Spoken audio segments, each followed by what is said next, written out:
मुझे मेरी बेटी का पढ़ने का सपना जो है दोस्तों, वो टूटता हुआ दिख रहा है। नमस्कार दोस्तों, स्वागत है आपका फिर से मेरे एक नए ब्लॉग में। तो दोस्तों, मैंने कभी सोचा भी नहीं था कि ऐसा होगा। तो दोस्तों, जैसे कि मेरे 3 बच्चे हैं। एक बड़ी बेटी है जिसका नाम है आयुषी, उसे छोटी बेटी है जिसका नाम है सोनाक्षी, और सबसे छोटा बेटा मेरा शुभम है।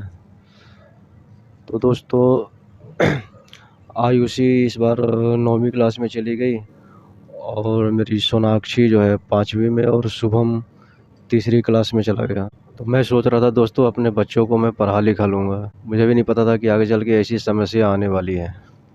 मैंने कभी सोचा भी नहीं था। तो मेरी आयुषी जब तक दोस्तों 8वीं क्लास में तक थी, तब तक तो कोई दिक्कत नहीं था। तो जैसे उसके 9वीं क्लास में जाने के बाद जो है, अब खर्चे बढ़ गए। सबसे पहली बात तो क्या है कि उसको जो पहले किताबें, कॉपी ये सब स्कूल से मिला करती थी, अब वो नहीं मिलेगी। सरकारी स्कूल में पढ़ाता था, तो स्कूल से ही कॉपी किताबें ये सब मिलती थी। तो अब वो 9वीं क्लास में चलेगी तो अब नहीं मिलेगा, अब खुद से ख़रीदना पड़ेगा। और क्या है कि 9वीं क्लास की किताबें जो है बहुत महंगी आ रही है, लगभग 1500 से 2000 के आसपास उसकी रेट है, इतने की रेंज में आएगी।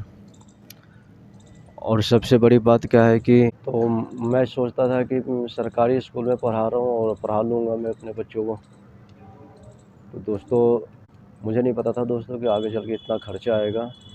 मेन बात किताब तो खैर है ही। उसके बाद क्या है कि 9वीं क्लास में जाने के बाद जो है बच्चों का जो है, पहले जो है ट्यूशन में पढ़ा रहा था, तो वही 500 रुपये महीना दे रहा था। तो अब 9th में जाने के बाद जो है ट्यूशन का फ़ीस भी बढ़ गया।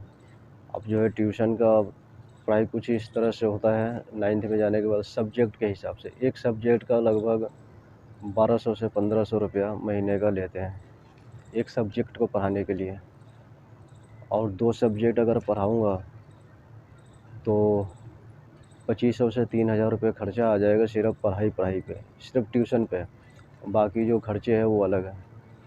तो मेरे लिए बहुत मुश्किल हो गया है, क्योंकि मैं एक छोटी सी फैक्ट्री में काम करता हूँ, मज़दूरी का लेबर क्लास का आदमी हूँ मैं।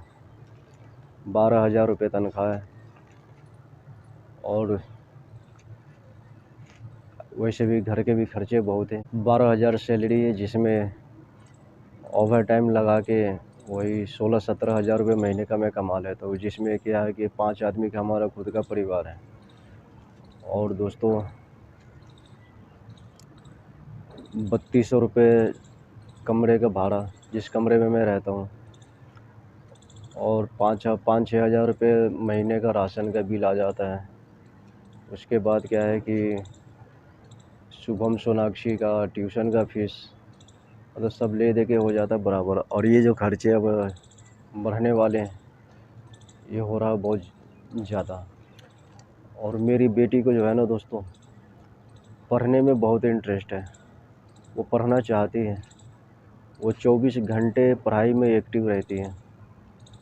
पर क्या है कि मैं ही समर्थ नहीं हो पा रहा हूँ।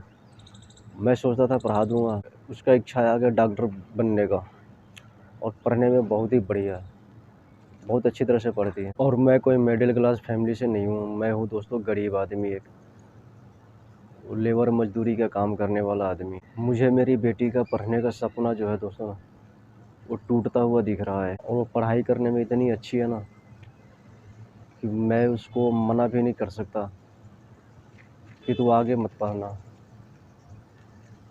नहीं हिम्मत करती उसको कुछ बोलने में, मना करने, पढ़ाई के बारे में मना करने में, कि हमारे पास पैसे नहीं है, मैं तुझे पढ़ा लिखा नहीं पाऊँगा, क्योंकि वो डीमोटिवेट हो जाएगी।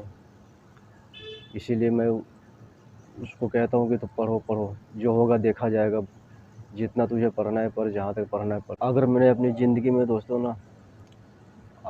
ज़िंदगी में कुछ पैसे कमा के बचाए होते, सेव किए होते, तो आज ये समस्या नहीं होती मेरे को।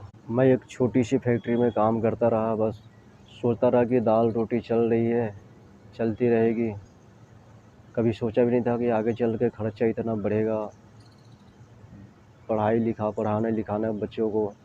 मैं सोचा था सरकारी स्कूल में पढ़ाना है, पढ़ लेंगे, क्योंकि मैं तो पढ़ा लिखा हूँ नहीं, मुझे इस चीज़ों के बारे में कुछ पता था नहीं।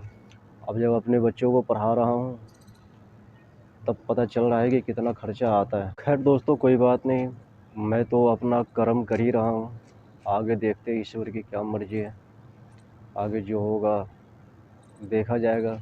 मेरा काम है सिर्फ कर्म करना जो मैं कर रहा हूँ, अब आगे उसकी किस्मत। तो दोस्तों आज की ब्लॉग रखते यहीं तक, मिलते हैं दोस्तों अगली ब्लॉग में। अब वीडियो आपको अच्छी लगी तो एक लाइक एक सब्सक्राइब कर देना दोस्तों। जब तक के लिए बाय बाय।